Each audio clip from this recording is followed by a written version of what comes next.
Salomón, el amo de los demonios. Es sabido que el rey Salomón fue el más sabio y poderoso luego de las conquistas de su padre, y fue un gobernante menos religioso y más político. Se casó muchas veces para forjar alianzas entre países, incluyendo a una hija del faraón, y como sus manos no estaban manchadas de sangre porque no tuvo que guerrear para dominar a los pueblos, como hicieron sus antepasados, el profeta Natán había designado que el sucesor de David sería quien construyera el templo dedicado al Dios de Israel.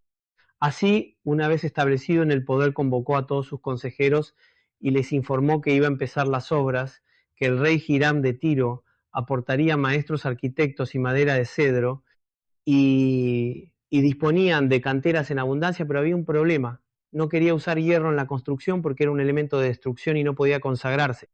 Sus consejeros le revelaron que Moisés se había encontrado en el mismo problema cuando quiso grabar los nombres sagrados en el efod, y Dios le reveló la existencia del gusano Shomir, que podía cortar el metal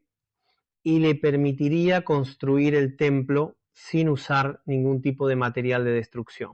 Salomón preguntó cómo conseguirlo, y le dijeron que no podían acceder a él con sus medios, que solo un demonio masculino y uno femenino podían asesorarlo. Como Salomón tenía poder sobre los demonios, convocó de Sihón a 2 demonios y los interrogó. Ellos respondieron que sabían del Shomir, pero que no podían darle información, que solamente su rey y gran maestro, Ashmedai, podría hacerlo. Salomón les preguntó por la morada de este rey, y le dijeron que habitaba en una alta montaña, lejos de Jerusalén, donde diariamente volaba a los cielos para observar los coros de ángeles que cantaban alabanzas continuamente a Dios, y luego se refrescaba en un pozo purísimo que cerraba con su sello. Salomón entonces se dirigió a un joven guerrero llamado Benayu ben Joiadá, y le encomendó, por ser el más valiente de todas sus legiones, que iniciara la búsqueda de Ashmedai,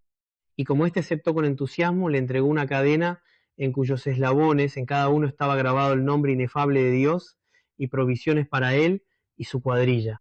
Le dio una pipa del exquisito vino de Baal Hamon, grandes cantidades de lana, espadas y palas. Después de un difícil viaje por el desierto, llegó al lugar maravilloso que era la montaña en que vivía Ashmedai, que parecía gozar de un verano eterno, y del pozo que mencionaron los demonios surgía un arroyo de aguas cristalinas. Benayu entonces se dirigió a sus acompañantes, diciéndoles que en la tarea que le faltaba la fuerza física era inútil, que debían usar el ingenio. Así les propuso vaciar el pozo de Ashmedai y llenarlo con el vino que llevaban, pero debían hacerlo sin levantar la tapa ni romper el sello. Así usaron las palas que les dio Salomón para cavar un pozo debajo del pozo durante las ausencias del rey demonio, y lo conectó con el otro por un pequeño túnel, vaciándolo. Luego cavó un pequeño pozo, pero encima y a través de él vertieron el vino, llenando el que utilizaba el demonio.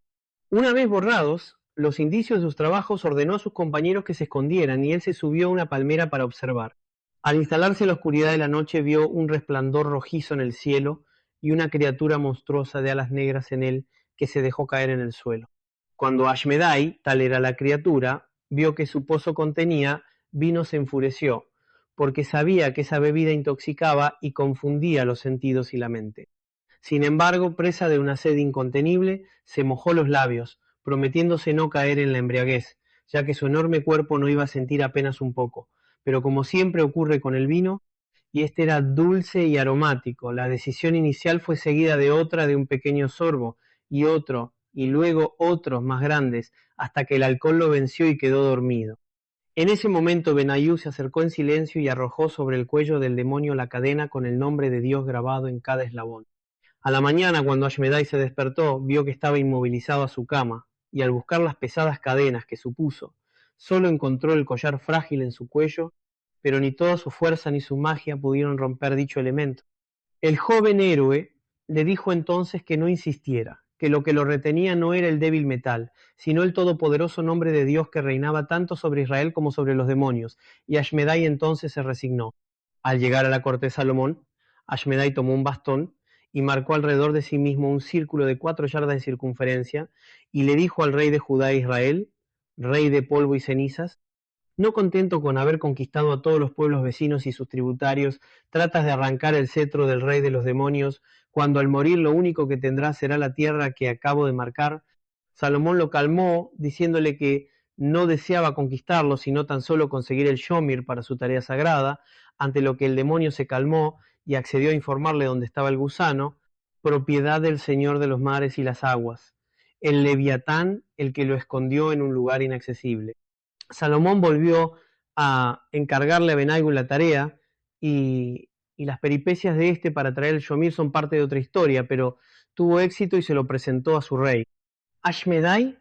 fue el prisionero de Salomón durante los 7 años que llevó construir el Beit HaMikdash, templo sagrado, el más hermoso templo que la humanidad había visto,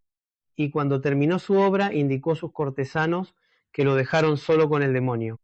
Una vez a solas, le pidió le indicara qué le deparara el futuro, a lo cual el rey de los demonios le replicó que era lógico que el más sabio de los reyes anhelara el conocimiento, pero que no le serviría para nada. Como Salomón insistió, le replicó que le enseñaría, pero que antes debía liberarlo de la cadena mágica que lo aprisionaba. Salomón accedió, pero lo que ocurrió luego es parte de otra historia.